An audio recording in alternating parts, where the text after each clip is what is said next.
చంద్రబాబు వ్యూహం ఒకటి 150 రోజులు అయిపోయింది. దాని మీద చర్చ జరిగింది. రాష్ట్రాన్ని అంతకుముందు కూడా అంటే తెలుగుదేశం పుట్టుకకి కారణమైంది కాంగ్రెస్ పాలన. కాంగ్రెస్ పాలన దారుణం అన్న పేరుతోనే అది అధికారంలోకి వచ్చింది. 2 సార్లు అధికారంలోకి వచ్చింది. మొదటిసారి 2 ఏళ్ళు, తర్వాత 5 ఏళ్ళు. అయితే ఆ ప్రభుత్వం బాగాలేదు అన్నటువంటి కారణంతో కాంగ్రెస్ పార్టీ అధికారంలోకి అంటే anti incumbency, pro incumbency.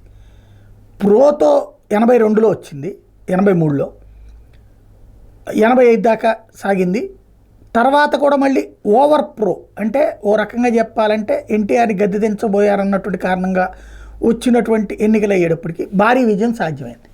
But 89కి వచ్చేటప్పటికి యాంటీ ఇన్కంబెన్సీ, ప్రభుత్వపు అసమర్థ పాలన అన్నటువంటి కారణంగా తెలుగుదేశాన్ని గద్దె దించారు. అప్పుడు కాంగ్రెస్ పార్టీ అధికారంలోకి వచ్చింది. 5 సంవత్సరాల అధికారం, 3 ముఖ్యమంత్రులు మార్చారు.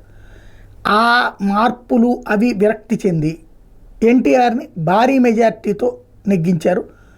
తర్వాత వచ్చినటువంటి 94లో ఎన్టీఆర్ నుంచి పార్టీని తీసుకున్నట్టు చంద్రబాబుని యాక్సెప్ట్ చేశారని నాడు ప్రజలు. అందుకే 99లో మళ్ళీ అధికారంలోకి వచ్చారు విత్ బీజేపీ హెల్ప్.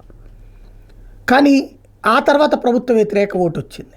దాని ఇంపాక్ట్ 2004 టు 9, 2009 టు 2014 ఓడిపోయారు. 2014లోకి వచ్చేటప్పటికి ఆంధ్రప్రదేశ్లో అధికారంలోకి వచ్చింది.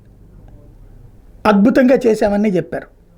అయితే యాంటీ ఇన్కంబెన్సీ 2019లో జగన్ని గద్దెనెక్కించింది. దానికి తోడు పవన్ కళ్యాణ్ ఇంపాక్ట్ ఉంటుందని ఆశించినటువంటిది అవ్వలేదు. తర్వాతన జగన్మోహన్ రెడ్డి 151 సీట్లకు తనకు తిరుగులేదు అనుకున్నాడు. కానీ యాంటీ ఇన్కంబెన్సీ దారుణ దెబ్బతీసి 11 సీట్లకు పరిమితమైంది. ఇప్పుడు ప్రో ఇన్కంబెన్సీ ప్రయత్నం చేస్తున్నారు చంద్రబాబు గారు. అందులో రాష్ట్రం జగన్ నాశనం చేస్తుంటే మేము బాగు చేసాం, రాష్ట్రం జగన్ నాశనం చేశాడు మేము బాగు చేసాం, జగన్ ఉంటే రాష్ట్రం నాశనం అయిపోతుంది, జగన్ లాంటి వాడు అసలు రాజకీయాల్లో ఉండడానికి అనర్హుడు.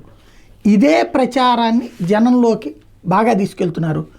ప్రతి తెలుగుదేశం కార్యకర్త నరనరానాది నమ్ముతున్నాడు, ప్రతి జనసేన కార్యకర్త నరనరానాది నమ్ముతున్నాడు, ప్రతి భారతీయ జనతా పార్టీకి సంబంధించిన కార్యకర్త నరనరానా నమ్ముతున్నాడు.